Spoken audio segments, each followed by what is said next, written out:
Okay, let's make a start then. So hi, everyone. Firstly, thank you all for making the time to join us today during your busy schedules, and welcome to the webinar. This is the second installment of a four-part webinar series regarding the topic of UK SOX, which we're delivering over this week and next week. Before I continue any further, let me just start with some very quick introductions. My name's Mark Jackson. I'm the Practice Director for Turnkey's Integrated Risk Management Services in the UK. For those of you that joined the first session on Tuesday, you would have heard me providing an update on UK SOX and what that's likely to look like now that we've recently had further clarification from the government regarding their proposals post-consultation. I'm delighted to be joined today by our guest speaker, Megan Boyd. Megan has a vast amount of experience regarding the US Sarbanes-Oxley regulation, having been on the sharp end of it during significant parts of her career. So she'll be able to provide some really valuable insights as to the approach, the challenges, and the things that you may not have thought about associated with an internal controls related regulation. We know now that we're not adopting a full-blown US SOX equivalent in the UK, but there's still some very useful information that Megan's able to share with you regarding controls transformation programs and generally tightening up and formalizing your internal controls frameworks and improving that communication and transparency when it comes to risks and controls around financial reporting. But without that same rigor and rules associated with US SOX, then you've got an opportunity to do this in a much more pragmatic and efficient way without compromising overall control. Would you like to give a quick introduction, Megan? Absolutely. So this is who I am. I'm coming to you from Florida today, in the South Florida area. I consider myself a serial transformer, so I just change everything for good when I pick up a new process, and so I transform everything I touch most of the time. I also have 15 years of experience in internal audit and SOX. 10 of those were at public companies doing SOX, 2 IPOs during that time. Most of what you'll hear from my experience is from those 15 years, but for the last almost 3 years, I've been doing finance systems here at Carrier.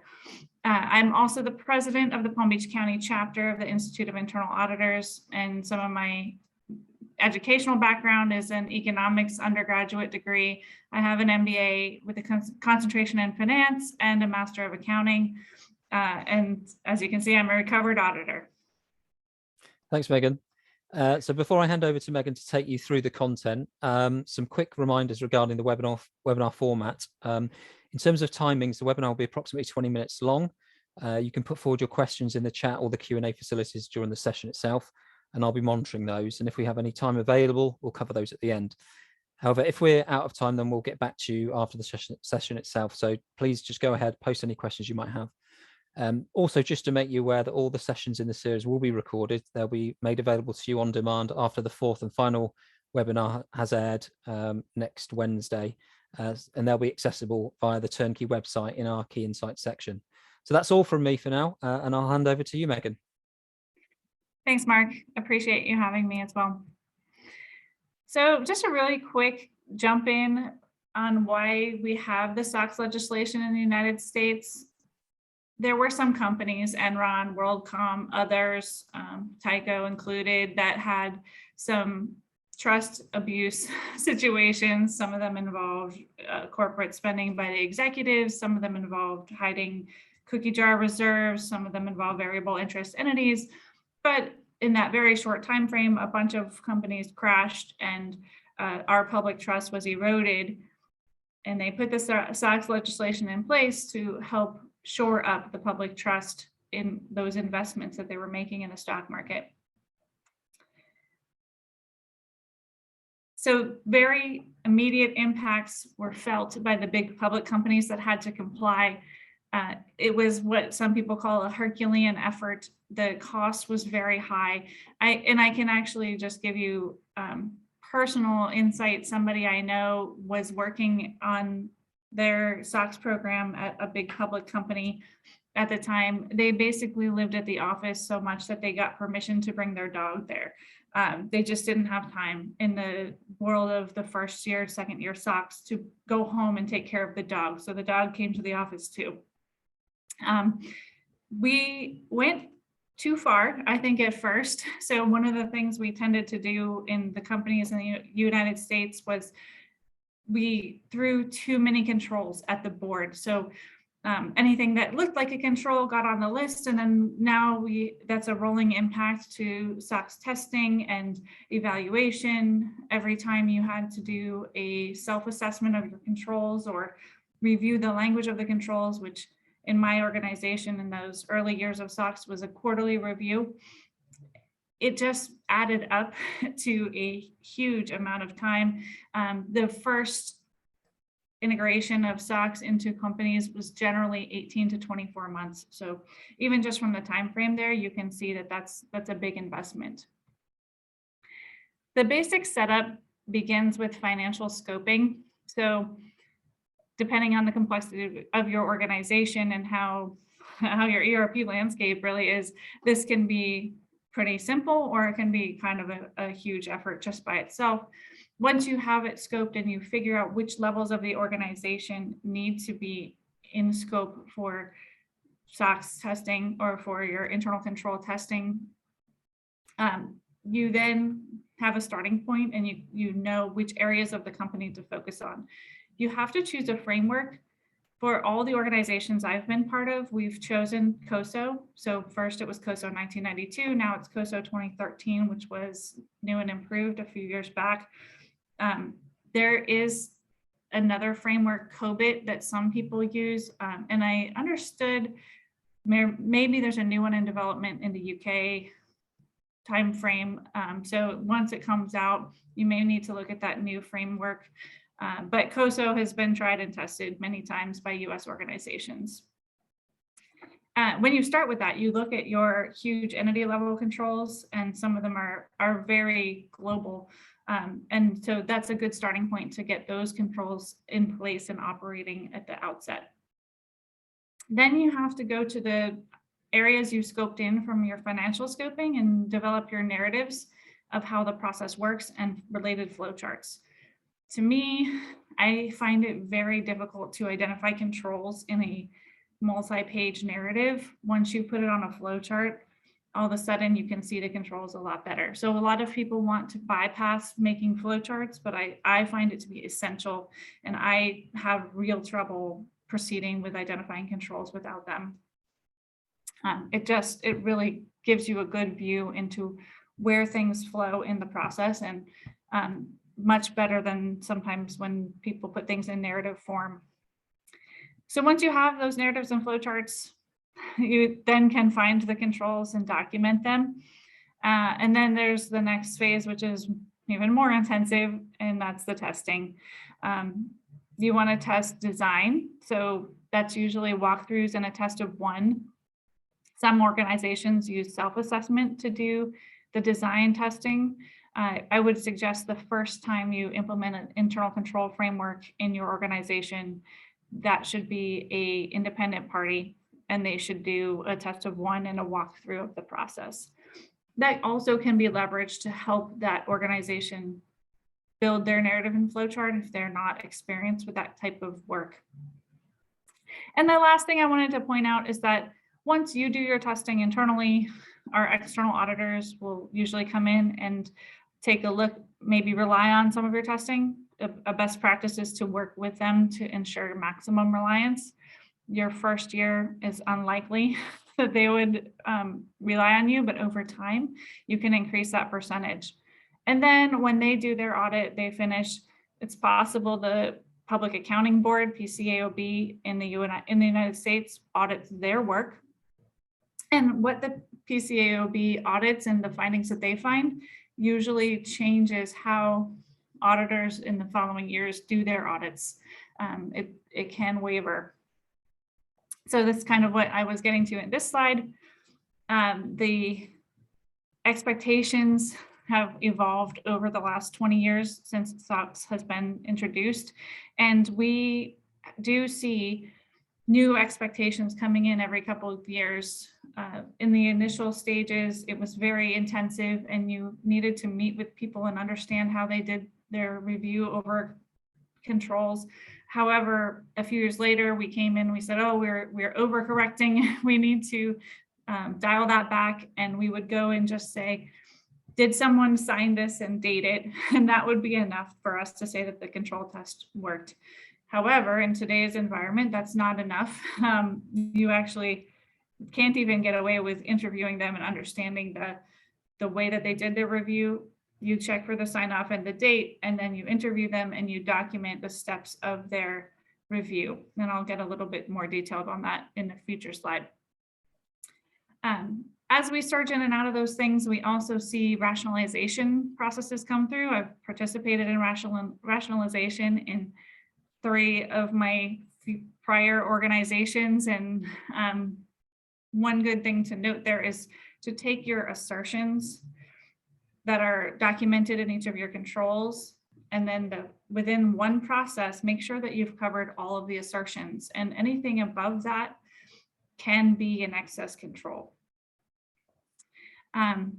Even when you don't have throttles of PCAOB audits and the way that we need to do our control testing, we do have organizational changes that often cause more effort to go into this internal control framework. So if you have a sector of the organization where people turned over, perhaps they didn't pass along the knowledge of the internal control. So when you come around to do SOX testing, I've seen this almost every year of my SOX experience, there's a group that doesn't remember how to do SOX controls, and you come in and they don't, maybe they're doing it, but they're not documenting it, and you have no evidence to work from. So you have to continue to inform the people in your organization that are in charge of your controls over time. That organizational knowledge can be lost in turnover. The other thing is acquisitions and divestitures. And I was at a prior organization where we acquired a larger company in a different country.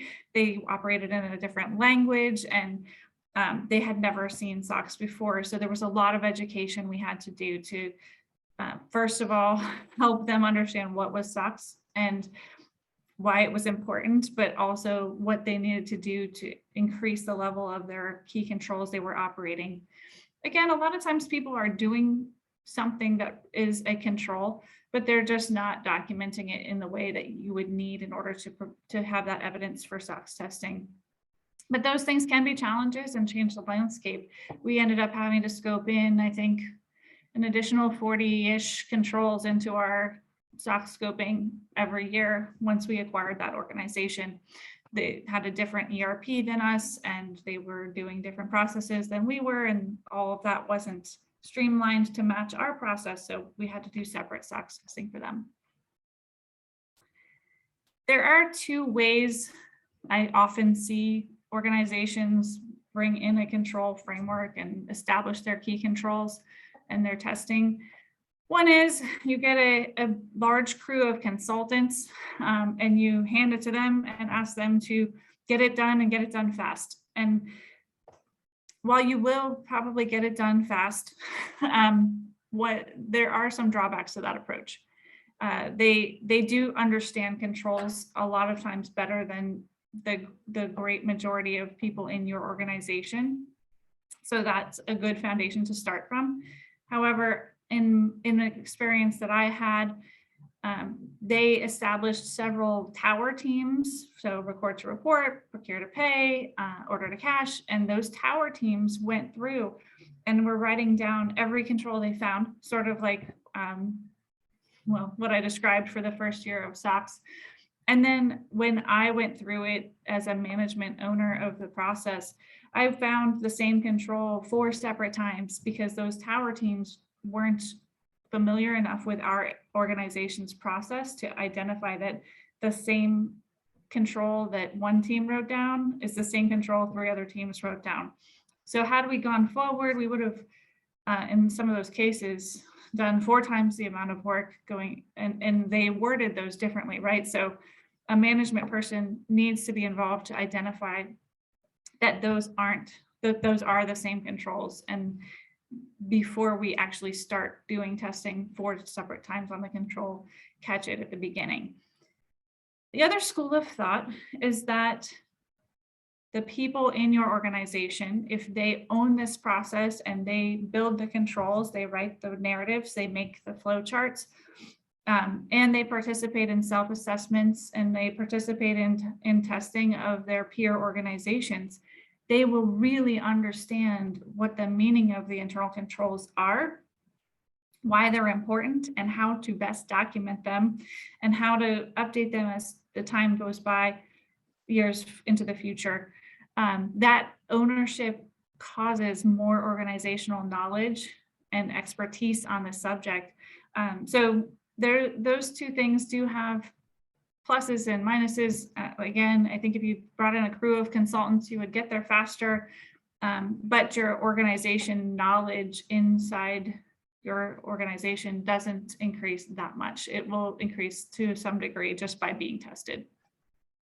Having them own the process, having the people in the organization own the process gives you a lot deeper control knowledge throughout the organization.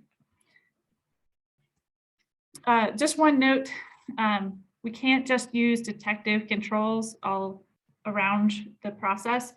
We have to have a balance of preventive and detective controls. So some of the things I've seen in my past experience was people pointing to the quarter over quarter variance analysis as a place where material weaknesses would be found. But when you have a climbing change, so you won't see a big swing in one quarter over quarter analysis, you could still have a fundamental problem in your internal control structure. So we can't just rely on something like a variance analysis for year over year and quarter over quarter to detect a big difference in your financials. I wanted to talk a bit about technology. This is one of my favorite subjects these days as a system administrator. Automated control design not only makes your process better, but it also makes the internal control process better. It's so much easier to test an automated control where you have two paths, one is yes and one is no. So when the auditor can come in and they do scenario testing, they only have to test one sample that's a yes and one sample that's a no, and they can get in and get out. Sometimes when it's a manual test, our external auditors will require up to 45 samples. And we have to test them internally too. So external auditor is testing 45 samples, internal, somebody is testing maybe 45, maybe they do a smaller sample inside the company. But you do have a lot more effort put into testing when it's a manual control most of the time. It's a bigger upfront investment to automate things, but it does pay dividends in the long run, both for your organization efficiency and for testing capability for SOX in the future. There's also continuous monitoring that you can rely on for control testing, that if the cybersecurity controls have been continually monitoring all year, you can kind of just go look at their history and see what did it find and be in and out testing that very quickly. Some of the more complicated new technology things of robotics process automation and AI that are making processes faster, and they're a little more distributed and available to the people in your organization. They are making processes more efficient and faster. However, to audit those, you need a whole kind of different auditor to come in and do those tests. So make those considerations a part of your analysis of the ROI for putting a robotics process automation or AI processes in place that affect your financial statements. You will need strong change management processes on those RPAs and for the initial development of those controls. It can be concerning. Well, we'll talk more about this in the key reports part. So management review controls that I slightly mentioned earlier, when somebody is doing a review of a report, we used to say, okay, they signed off on that 400-page report of open POs and that was fine.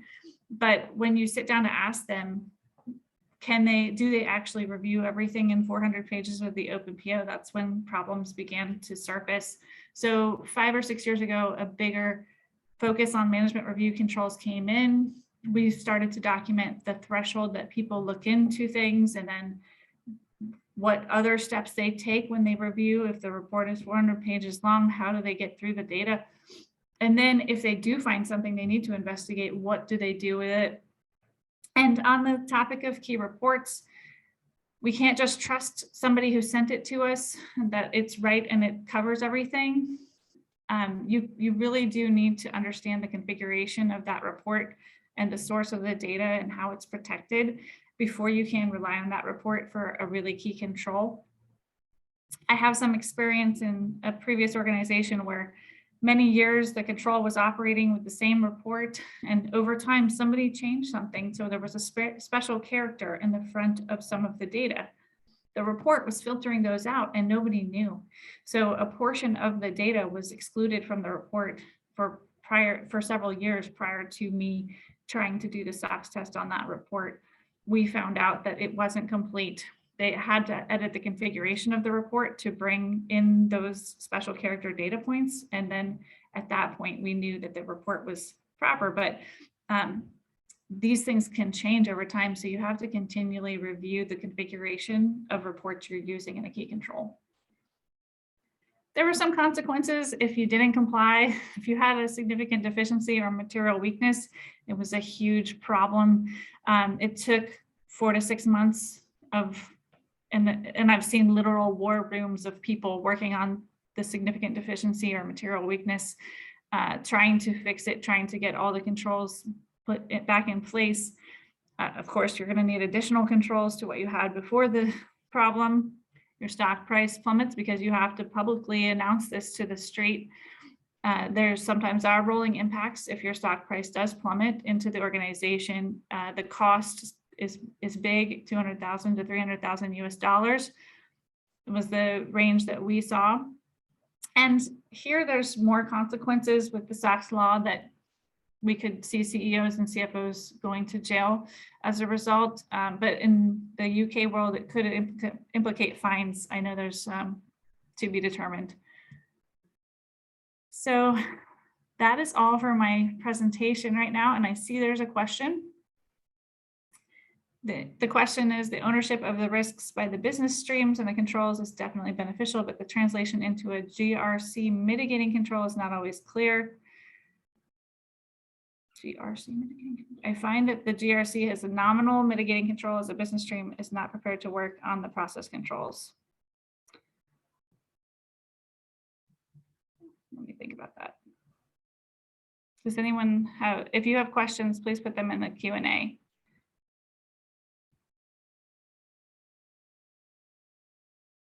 Yeah, I think you do sometimes need a control expert to guide the business streams.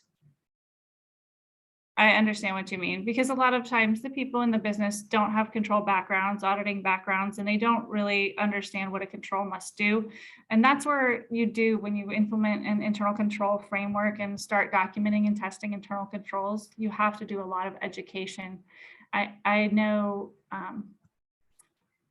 I would say quarterly is not enough, probably monthly trainings as you roll this out, and continued meetings individually with business owners is my approach that I would recommend.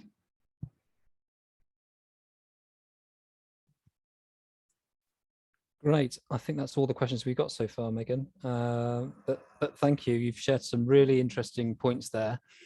Also, I'm sure that any dog owners within the audience will be breathing a huge sigh of relief that we're not having to follow quite the same rules in the UK. So yeah, unfortunately we have run out of time now for any more further questions. But please, if you do have any more, feel free to send them after the session. We can pick those up also and get back to you. Just a quick reminder in terms of remaining sessions as part of the 4-part series. Next Tuesday, we'll be accompanied by Jack Leach and Paul Squire from Diligent and SailPoint. They'll give their views on the important role that technology can play in supporting organizations transform their internal controls. And then next Wednesday, our final one, Julia McGarry, Senior Lecturer from Birmingham City University. She'll be providing some valuable thoughts and guidance on the practical steps that you can take to start preparing for UK SOX. So please join us for those as well. Yeah, it just leaves me to thank you once again, Megan, for your really valuable insights. I'm sure many of the listeners are going to get a lot of value from the things that you've been discussing today. And As I mentioned at the start of the session, you'll be able to access the webinar, the different webinars on demand shortly. That will be after our fourth and final webinars aired. So keep an eye out for that. If you'd like to discuss any of the content covered today in any further detail, again, please don't hesitate to reach out to myself or Megan. Details provided in the slides there for you. So thanks so much, everyone. Thank you again, Megan, for joining, and enjoy the rest of your day. Thanks for listening.